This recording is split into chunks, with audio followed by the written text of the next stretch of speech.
বুধবার সালানপুর ব্লকের রূপনারায়ণপুর পঞ্চায়েত এলাকায় পাড়ায় সমাধান কর্মসূচি প্রকল্পে এলেন বারাবণীর বিধায়ক তথা আসানসোলের মেয়র বিধান উপাধ্যায়। একই সাথে এদিন তিনি রূপনারায়ণপুর পঞ্চায়েতের বিভিন্ন এলাকায় একগুচ্ছ সরকারি প্রকল্পের উদ্বোধন করেন। এদিন সর্বপ্রথম তিনি মহাবীর কলোনি কালী মন্দিরে পাড়ায় সমাধান কর্মসূচিতে যোগ দেন। সেখানে 82 ও 83 নম্বর বুথের সমস্যা নিয়ে আলোচনা করেন স্থানীয় বাসিন্দাদের সাথে। এরপর তিনি সবজি বাজার থেকে বিডিও অফিস যাবার রাস্তায় ফিতে কেটে একটি হাইমাস্ট লাইটের উদ্বোধন করেন। পরে সেখান থেকে শনি মন্দিরের পেছনের রাস্তায় একটি হাইমাস্ট লাইট ও পিঠাগিয়ারিতে একটি হাইমাস্ট লাইটের উদ্বোধন করেন। একই সাথে শ্রী গুরুপল্লী কালী মন্দিরে একটি টিনের শেডের কাজের উদ্বোধন করেন। সেখান থেকে পিঠাগিয়ারিতে জগদ্ধাত্রী পুজোর উদ্বোধনী কম্বল বিতরণ করে। এরপর চিতালডাঙ্গা গ্রামের কৃষ্ণ মন্দিরে টিনের শেডের কাজের উদ্বোধন করেন। তাছাড়া আরও বেশ কিছু প্রকল্প রয়েছে যার উদ্বোধন বিধান উপাধ্যায় করেন। এদিন বিধায়ক ছাড়াও উপস্থিত ছিলেন জেলা পরিষদের কর্মাধ্যক্ষ মোহাম্মদ আরমান, পঞ্চায়েত সমিতির সভাপতি কৈলাসপতি মণ্ডলী, সহসভাপতি বিদ্যুৎ মিশ্র, সালানপুর ব্লক তৃণমূলের সহসভাপতি ভোলা সিং, রূপনারায়ণপুর পঞ্চায়েত প্রধান অপর্ণা দাস, সমিতির সদস্য রানু রায় সহ অন্যান্যরা। নম্বর পয়েন্টে পূর্ব রাঙামাটিয়া 30 নম্বর বুথে সমস্ত রাস্তা, এই 83 নম্বর বুথে সমস্ত রাস্তায় left street light, LED street light নির্মাণ বসবে, যার জন্য 50,000 টাকা ধরা হয়েছে। 83 নম্বর বুথে ময়লা ফেলার গাড়ি, তার জন্য 30,000 টাকা ধার্য করা হয়েছে। এই হলো মোটামুটি।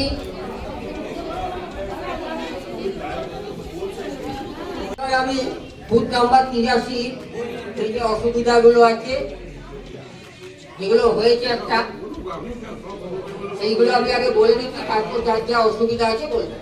1 নম্বর আছে রাস্তা রিপেয়ারিং বা রাস্তা নির্মাণ।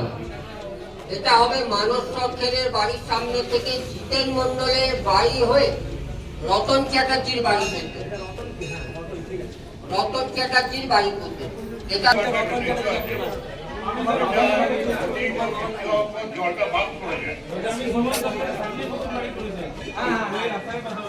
রাস্তাটাই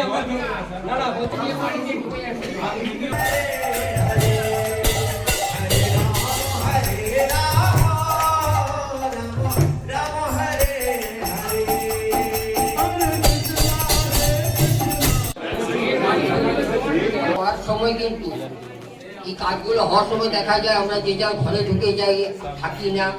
সরকারের দায়িত্ব, পঞ্চায়েতের দায়িত্ব, এগুলো ঠিক না। কোথায় কি অসুবিধা হচ্ছে এগুলো আমাদেরকে দেখতে হবে। প্লাস আমরা যে ময়লাগুলো ফেলি, আমরা নাগরিকরাই যদি সচেতন না হই, তাহলে কিন্তু এসবের কোনো দিদি চেষ্টা করছে, স্থানীয় পঞ্চায়েত, লোকাল বেসিসে সবই চেষ্টা করা হচ্ছে, সম্পূর্ণ কাজ হচ্ছে, কিন্তু কাজগুলোর সমাধানের দায়িত্বটা আমাদেরও আছে। আমরা আমাদের দায়িত্বগুলো যদি পালন না করি, যেটা ভোলাদা বলছে, বিধানদা বলছে, এগুলো আমাদেরকে দেখতে হবে। সামনে বলছি দাদা, আমি বহুদিনের বাসিন্দা এখানে, আমার বাড়ির রাস্তাটা করে নিতে হবে। টোকেন হ্যাঁ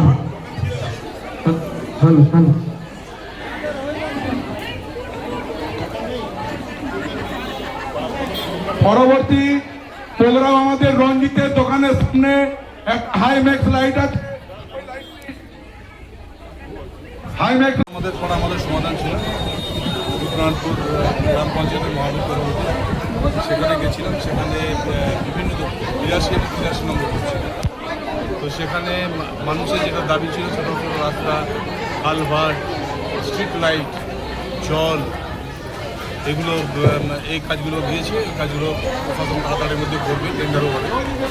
তাছাড়া রাজ্য সরকার যেভাবে উন্নয়ন করছে, মানে অনেকগুলো কাজ ছিল রূপনারায়ণপুর পঞ্চায়েত, যেগুলো প্রায় 3টা সেট ছিল, এবং আমাদের স্ট্রিট হাইমাস্ট লাইট আছে, সেগুলোর ইনগুরেশন আমরা করলাম আজকে। এবং তারপর আমাদের একটা চিতালডাঙ্গাতে ইস্কনের প্রোগ্রাম আছে, সেই প্রোগ্রামে হচ্ছে। এখানে কি করা হবে? এখানে বাসন্তী পূজায় প্রথম বছর করছে, জগদ্ধাত্রী পূজায় প্রথম বছর করছে। মানে আমাদের এখানে দুর্গাপূজাতে আমি এসেছিলাম ইনগুরেশনে, এটা মাননীয় মুখ্যমন্ত্রী করেছিলাম দুর্গাপুজো উদ্বোধন।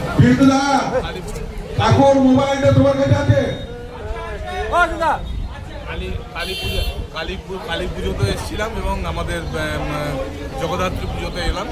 খুব ভালো লাগলো, মানে খুব জমজমাট হয়েছে। এবছর প্রথম, কিন্তু প্রচুর মানুষের ভিড় হয়েছে। এবং সবচেয়ে ভালো জিনিস দেখলাম যে সামনে ঠান্ডা আসছে, শীতকাল আসছে, এবং শীতকালে তারা প্রচুর গরিব মানুষকে কম্বল